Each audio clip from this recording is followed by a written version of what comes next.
বেশি আসছে কেন? বাবার থেকে মায়ের কষ্টটা বেশি হয়। মা সন্তানকে লালন পালন বেশি করেন। বাবা সারাদিন জীবিকার তাগিদে চাকরি করেন, মাঠে কাজ করতে যায়, ব্যবসা করতে যায়, কিন্তু মা জননী তিনি সন্তানকে 10 মাস 10 দিন পেটে ধারণ করে আবার সন্তান ভূমিষ্ঠ করার সময় রক্তরঞ্জিত হয়ে জমিনে বুক ব্যথা যন্ত্রণা নিয়ে সন্তান জমিনে আসার পরে এই মাই সব থেকে বেশি কষ্ট করে। এই মাই বুকের স্তরের দুধ পান করান, এই মা সন্তানকে কোলে পিঠে করে মানুষ করেন। এই জন্য মায়ের কথা বারবার বলা হয়েছে। আর মা এমন একটি নিয়ামত যে মায়ের দোয়া কখনো বিফলে যায় না। যে মায়ের দোয়া বদৌলতে শরীরে যত বড় বড় বুজুর্গদের দেখা যায়, সমস্ত বুজুর্গরা মায়ের দোয়ার বদৌলতে বুজুর্গ হয়েছে।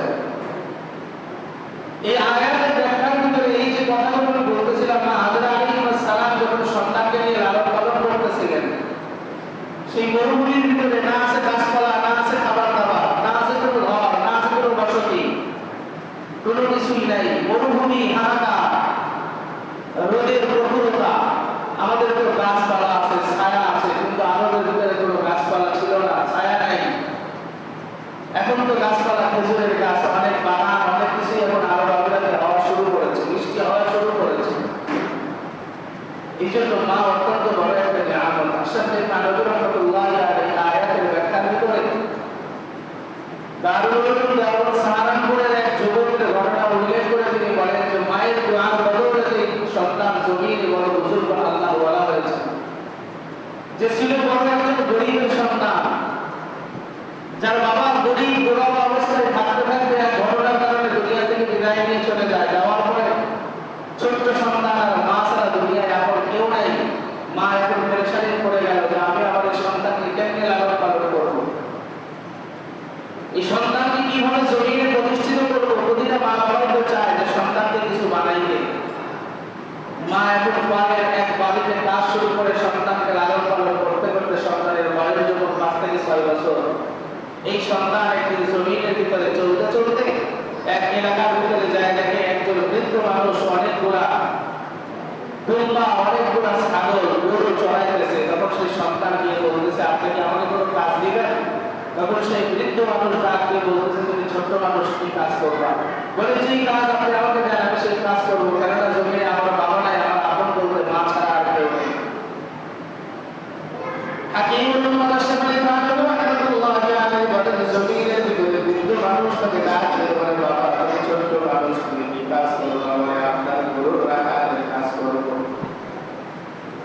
আল্লাহ তাবারাক ওয়া তাআলার বান্দা ছোট্ট মানুষ জমিনের ভিতরে ঘোড়া রাখাল করতে যায়, গরু রাখাল করতে করতে দিন পার হয়ে যাওয়ার পর রাস্তার কিনারায় বসে বসে একদিন কান্দে আর বলে, মালিক জমিনে আমার আপন বলতে কেউ নাই, আজকে যদি বাবা থাকতো আমার এই কাজ করে জমিনে খাওয়া লাগতো না।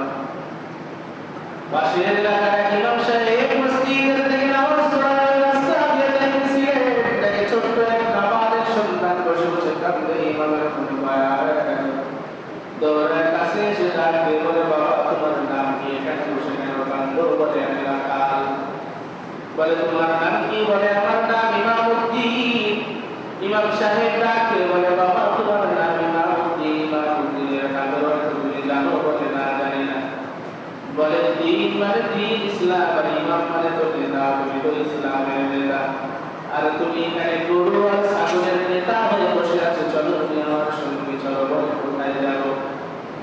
আমি গরিব, আমার থাকার কোনো জায়গা নাই, আমার খাওয়ার মতো কিছু নাই, করে যাও করার মতো কিছু নাই। ইমাম ডাকে বলে, বাবা কিছুই লাগবে না, হাসবুনাল্লাহু ওয়া নি'মাল ওয়াকিল, নি'মাল মাওলা ওয়া নি'মান নাসীর। এ বাবা আল্লাহর উপরে ভরসা করে জমিনের ভিতরে চলা লাগবে, আল্লাহ সব ফয়সালা করে দিবে। জমিনে আপন বলতে কে আছে? বলে, জমিনে আমার মা ছাড়া কেউ নাই। ইমাম সাহেব তাকে সঙ্গী করে নিয়ে রাখা গাছ চূড়ায় নিলেন। ওই বৃদ্ধ মানুষের কাছ থেকে তাকে চূড়ায় নিলেন। 4-5 দিনের যতগুলো টাকা হয় দিয়ে তাকে বিদায় দিয়ে দিলেন। ইমাম সাহেব কাছে বসায় বসায় বলে, বাবা তুমি কি দিন শিখবা? তুমি কি কোরআন শিখবা? তুমি কি দিনের ইমাম হইবা? আল্লাহর গোলাম ছোট্ট মানুষ ডাকতে বলে, আমার মায়ের মনে ভরসা, কিন্তু কেমনে করবো? আমাদের তো টাকা পয়সা নাই। ইমাম সাহেব ডাক দিয়ে বলে বড় আলেম হওয়ার জন্য বুজুর্গ হওয়ার জন্য টাকা পয়সা অর্থ করে প্রয়োজন নাই, মায়ের দোয়ার দরকার। তোমাকে একটা ঠিকানা দিয়ে দিই, সাহারানপুর বড় মাদ্রাসায় আমার ঠিকানা নিয়ে আমি তোমাকে একটা চিঠি লিপিবদ্ধ করে দিলাম। এই চিঠিটা নিয়ে মায়ের কাছ থেকে দোয়া নিয়ে সাহারানপুর মাদ্রাসায় হাজির হয়ে যাও। আল্লাহর ওলিদের কাছে যায় তুমি মাদ্রাসায় দাখিলা হয়ে সেখানে লেখাপড়া করে মাওলা পাকের খাস বান্দা হয়ে যাও। মায়ের সামনে যখন হাজির হওয়া ছোট্ট বাগানের সন্তান ডাকে বলে মা তোমাকে আর কষ্ট করা লাগবে না, আমাকে বিদায় দাও। আল্লাহ তাবারক ওয়া তাআলা বান্দে ডাকে বলে বাবা তুমি কই যাইবা, বলে সাহারানপুর মাদ্রাসায় আমি পড়াশোনা করার জন্য যাব। বলে মা তোমার মনের আশা আমি বড় হাফেজ বানাইবা, আলেম বানাইবা, বাবার জন্য দোয়া করার জন্য তোমার মনের আশা আমি বড় বুজুর্গ বানাইবা। আল্লাহর বান্দে চোখের পানি ফেলায় কাঁদতে আর ডাকতে বলে সন্তান হাফেজ আলেম বানাবো, খরচ নাই, কিছু নাই, টাকা পয়সা নাই। আল্লাহর বান্দে ছোট্ট গোলাম ডাকতে বলে মা ইমাম সাহেব হুজুর চিঠি লিখে দিয়েছে, শুধু তুমি মা তোমার দোয়ার দরকার।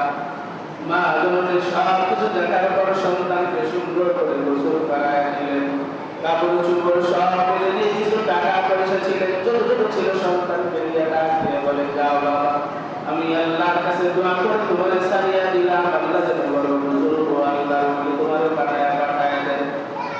ও যুবক ভাই, মায়ের দোয়া এমন দোয়া, মায়ের দোয়া কারেন্টের মতো কাজে লেগে যায়। আবার মা যদি কখনো বদদোয়া করে সেটাও কাজে লেগে যায়। আল্লাহ তাবারক ওয়া তাআলা নবীর জন্য মা বন্ধ করেছেন, খবরদার আবেগ কুশল হয় কোনো সময় এমন কোনো কাজ করো না। কষ্ট কাষ্টের ভিতরে থেকে তুমি সন্তানের জন্য এমন কোনো খারাপ কথা জবাব থেকে বের করে দিও না। সন্তানের যদি কিছু হয়ে যায় মা তুমি সহ্য করতে পারো না, তুমি মায়ের সব থেকে বেশি কষ্ট হয়ে যাবে। কেন জানো? রহমতে আলম নবী বলেন সন্তানের যদি কিছু হয় বাবা সারাদিন কাজ করবো করে রাতের বেলায় ঘুমিয়ে পড়ে, ভাইয়ের কোনো খবর নাই, বোনের কোনো খবর নাই, আপন জন আত্মীয় স্বজন সবাই ঘুমায়, কিন্তু সন্তানের অসুস্থতা নিয়ে মা ঘুমাইতে পারে না, সারা রাত্র মাথার কাছে বসে থাকে। একবার জ্বর ভর্তি মাথায় বাড়িয়ে যায় নামাজ বিছায় দোয়া করে, মা জননী আল্লাহর কাছে মানবত করে দান সদকা করার নিয়ত করিয়া সন্তানের জন্য দোয়া করে। এই জন্য রহমতে আলম নবী বলেন খবরদার মায়ের সঙ্গে বেয়াদবি করবা না। ইমামউদ্দিনের মা সিজদায় পড়িয়া ডাক দিয়ে বলে আল্লাহ সন্তানকে তোমার রাস্তায় কুরবানি দিয়া দিলাম। ইব্রাহিম আলাইহিস সালাতু ওয়াস সালাম, মা হাজরা আলাইহিস সালাম সন্তানকে যেমন করে কুরবানি দিয়েছিল, হে আল্লাহ আমার সন্তানকেও আপনার দ্বীনের জন্য কুরবানি দিয়া দিলাম। ইমামউদ্দিন রাস্তায় যায়, একটা দীর্ঘ পথ অতিক্রম করে সাহারানপুর মাদ্রাসায় দাখিল হয়ে যাওয়ার পর উস্তাদের কাছে গিয়ে যখন চিঠি দেয়, উস্তাদ চিঠি পড়ার পরে তাকে আপন করে উঠায় নেন। এই ইমামউদ্দিন জমিনে তোর বাবা নাই, তুমি বলো এতিম, আমার নবীর তো বাবা ছিল না, আমার নবীর 5-6 বছরের মাথায় মা জননীও বিদায় নেয়। এই ইমামউদ্দিন চিন্তার কোনো কারণ নেই, এখানে আমরা বলে উস্তাদ সব তোর বাবার মতো সন্তানকে নিয়ে লেখাপড়া শুরু করায় কোরআন শরীফ যখন হিফজ শেষ করিয়া কিতাবখানায় ভর্তি হয়ে গেল, আল্লাহর গোলাম আস্তে আস্তে বড় হয়ে গেল। হাকিমুল উম্মাত আশ-শাফাঈ থানভী কিতাবের ভিতরে লেখেন সন্তান যখন বড় হয়ে যাওয়ার পর কিতাবখানায় পড়তে গিয়ে কিতাব তেমন বুঝতো না। জামাতের ভিতরে ভালো ছাত্র থাকে, খারাপ ছাত্র থাকে, সব মিলে একটা ক্লাসে স্টুডেন্ট থাকে।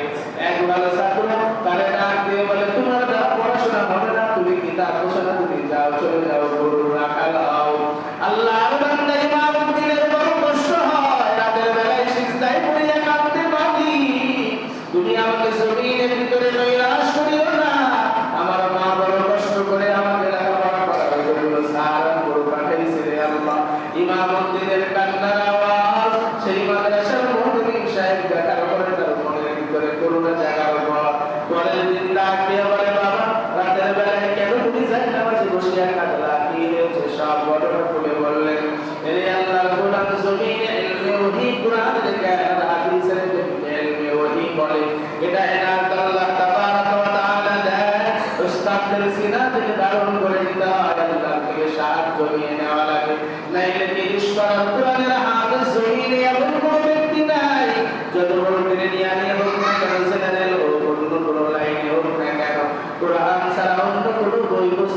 একবার চতুর্থ করা কারোর সমালোচনায় ঠিক না ঠিক করে বলে আল্লাহ তাবারক ওয়া তাআলার বান্দা ইমামউদ্দিনের উস্তাদ তাকে ডাক দিয়ে বলে সন্তান যাও এখানে সিয়াসির তার যত কিতাব আছে সব কিতাবগুলো দেখো আল্লাহর বান্দা ইমামউদ্দিন সব কিতাবগুলো দেখতে লাগলেন আর এদিকে হযরত রাতের বেলায় যায় নামাজে বসিয়ে সন্তান ওই ছাত্রের জন্য দোয়া করলেন দোয়া করতে করতে সকাল বেলায় ফজরের নামাজের পর সব ছাত্রদের সাথে ইমামউদ্দিনকে আল্লাহর ওলি ডাক দিলেন ডাক দিয়ে বুকের সঙ্গে জড়ায় নিয়ে কপালে চুমা দিয়ে ডাক দিয়ে বলে সন্তান যাও যাও জমিনের ভিতরে আল্লাহ করে বড় বুজুর্গ আল্লাহর ওলি বানায় দিবে জমিনে বড় বিজ্ঞ আলেম হয়ে যাবি আমার এই মাদ্রাসায় আজকে থেকে তুই আরো ভালো করে লেখাপড়া করবি আল্লাহ তাবারক ওয়া তাআলার বান্দা হাকিমুল উম্মাহ বলে যখন হুজুর এমন করে দোয়া করে ছেড়ে দিলেন ওই দিন থেকে তার মেয়েরও তার আল্লাহর সাহায্যের বিনিময়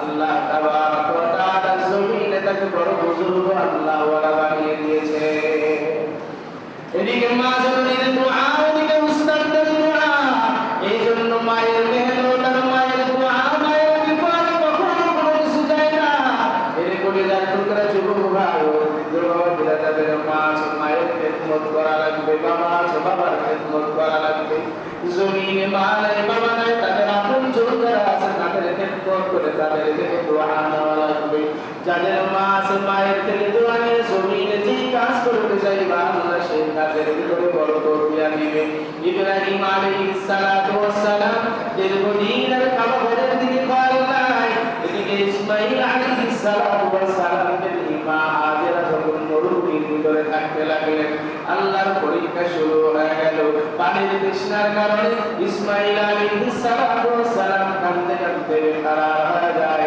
মা হাজেরা আলাইহিস সালাম সাফা মারওয়ার একটু নিচু জায়গায় সন্তানকে শোয়ায় রেখে একবার সাফায় দৌড়ায় আবার ওই জায়গা থেকে মারওয়া পাহাড়ের দিকে দৌড়ায় নিচু জায়গা থেকে উপরে ওঠার সময় একটু দৌড় দিয়ে উঁচু জায়গায় উঠে সন্তানের দিকে তাকায় দেখি আমার সন্তান বেঁচে আছে নাকি মারা যায় এদিকে আল্লাহ তাবারক ওয়া তাআলার রহমতের দুয়ার খুলে গেলেন 7 জন্ম দেওয়ার পর ইসমাঈল আলাইহিস সালাতু ওয়াস সালামের পায়ের ওই জায়গা থেকে যখন পানির ফোয়ারা বাইর হইতে লাগলেন মা হাজেরা আলাইহিস সালাম দেখার পরে দৌড়ে এসে কিছু পাথর দিয়ে যখন সুন্দর করে আটকায় দিয়ে বললেন জমজম এই পানি থেমে যাও ওই জায়গা থেকে নাম হয়ে গেল আবে জমজম জমজমের কুয়া এই জমিনের আল্লাহর গোলাম আল্লাহ পানির এমন বড় লোক দান করলেন ছোট্ট শিশু ইসমাঈল আলাইহিস সালাতু ওয়াস সালামের পায়ের আঘাতে জমজমের কুয়া আল্লাহ পানি দিয়ে দিলেন বরকতের পানি রহমতের পানি আল্লাহ দিয়ে দিলেন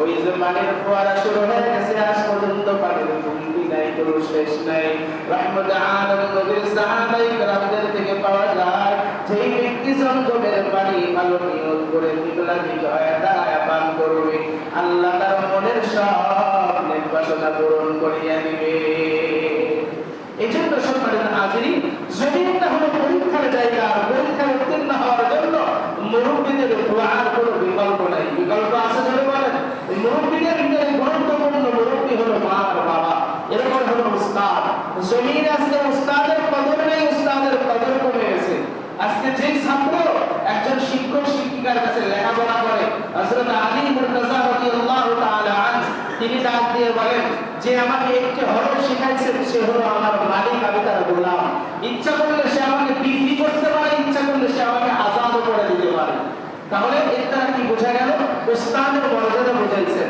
শিক্ষকের মর্যাদা বোঝাইছেন আর আজকে সমাজের ভিতরে আমাদের কি অবস্থা যার কাছ থেকে কোরআন শিখতেছি যার কাছ থেকে আলিফ বা তাসা শিখি যার কাছ থেকে এবিসিডি শিখলাম সেও আমার শিক্ষক যার কাছ থেকে সরে আ শিখলাম বা খ শিখলাম সেও আমার শিক্ষক সব শিক্ষক সবাই উস্তাদ সবাইকে মা বাবার পরেই তাদের স্থান তাদেরকে সম্মান দেওয়া এই জন্য আজকে সম্মান উঠে গেছে মর্যাদা নাই আজকে ছাত্র উস্তাদকে আজকে ভয় দেখায় আবার কোন উস্তাদ যদি কোনো ছাত্রকে একটু আঘাত করে সেই ছাত্রের বাড়ি থেকে আজকে উস্তাদের উপরে প্রেসার আসে কয়েকদিন আগে ফেসবুকের ভিতরে দেখলাম চট্টগ্রামে এক মাদ্রাসার ছাত্র এক মহিলার অন্যায় করেছে সেই অন্যায়ের কারণে ছাত্রকে ভিতরে আঘাত করেছে তার বাড়ির লোকেরা এসে সেই উস্তাদ মুরব্বী মানুষ চুল দাড়ি সব সাদা হয়ে গেছে, রড দিয়ে এমন পিটাইছে উস্তাদের গায়ের দিকে তাকাইতে কান্না চলে আসতেছে। তাহলে এখন আপনারাই বলেন, ওই সন্তান কোনোদিন বড় বুজুর্গ হবে? জোরে বলেন, ওই সন্তান জীবনে কোনোদিন ভালো হবে? এই সমস্ত সন্তান ঐশী বড় সন্তান হবে, যে ঐশী টাকার জন্য, ইয়াবার জন্য, নেশার জন্য মা বাবাকে ছুটি দিয়ে গোড়া থেকে শেষ করে দিয়েছিল। এই সমস্ত সন্তান ওই সমস্ত সন্তান হবে। এই কথা ঠিক না? জোরে বলেন। এই জন্য বিয়াদবি এটা আল্লাহ বরদাস্ত করে না। বিয়াদবি কখনো করলে আল্লাহ এটা বরদাস্ত করতে পারে না। মা বাবার সঙ্গে বিয়াদবি করবা, সেই সন্তান তুমি কোনোদিন তোমার সফল কাম তুমি করতে পারবা না। তুমি তোমার মঞ্জিলে মকসদ পর্যন্ত বুঝতে পারবাই না। তোমার পথে পথে বিপদ আল্লাহ তাবারক ওয়া তাআলা দিবে 100%, কোনো সন্দেহ নেই। মুরব্বিদের সঙ্গে বিয়াদবি করা, উস্তাদের সঙ্গে বিয়াদবি করা, এর বিচার আল্লাহ জমিনে করবে, এতে কোনো সন্দেহ নেই। এজন্য সম্মানিত হাজিরিন, মা হাজেরা আলাইহিস সালাম ইব্রাহিম খলিলুল্লাহ থেকে আমাদের শিক্ষা নেওয়া দরকার। সন্তান হলেই মনে করা যাবে না যে সন্তান বুঝি আমার, আল্লাহ যে কোনো সময় সন্তান আবার ছিনাই নিতে পারে। রব্বি হাবলি মিনাস সালিহিন, এই আমল করেছে ইব্রাহিম আলাইহিস সালাম। আল্লাহ তাবারক ওয়া তাআলা 99 বছর বয়সে তাকে সন্তান দিয়েছেন। এইজন্য সন্তান এটা বড় ফিতনা, সন্তান এটা বড় নিয়ামত। একদিকে নিয়ামতের কথা বলছেন, আর একদিকে আল্লাহ বলেছেন ফিতনার কথা বলছেন। ইন্নামা আমওয়ালুকুম ওয়া আওলাদুকুম ফিতনা। সম্পদ আর সন্তান হলো জরুরি ফিতনা। সম্পদ আর সন্তানের জন্য মানুষ বড় টাকা দেয়, সন্তান আর সম্পদের জন্য মানুষ জমিনে বড় ভেঙে দেয়। এই সম্পদ আর সন্তানের দিকে তাকায় মানুষ একে অপরের সঙ্গে দুশ্মনী করে। কি কথা ঠিক না? জোরে বলেন। এই জন্য সেদিকে খেয়াল করা চাই। সম্পদ যেমন আপনার জন্য ফিতনা, সন্তানও যেমন আপনার আমার জন্য ফিতনা। তাহলে এখান থেকে বাঁচার জন্য কি করা? আল্লাহ তাবারক ওয়া তাআলা দোয়া শিখাই দিয়েছেন। আল্লাহ তাবারক ওয়া তাআলার কাছে সন্তানদের নেককার বানানোর জন্য দোয়া করা, সন্তান সন্ততিদের জন্য, ধন সম্পদের জন্য আল্লাহর কাছে সাহায্য চাওয়া। আল্লাহ তাবারক ওয়া তাআলা আমাদের সবাইকে বুঝে মুরব্বিদের সম্মান, মা বাবার সম্মান করে ইব্রাহিম খলিলুল্লাহ থেকে শিক্ষা নিয়ে আমাদেরকে প্রকৃত মুমিন মুসলমান হওয়ার তৌফিক দান করেন বলে আমিন। যা কিছু বলেছি আমাকে এবং আপনাদের সবাইকে আমল করার তৌফিক দান করেন। ওয়া আখিরু দাওয়ানা আলহামদুলিল্লাহি রাব্বিল আলামিন। সুন্নাত পড়ে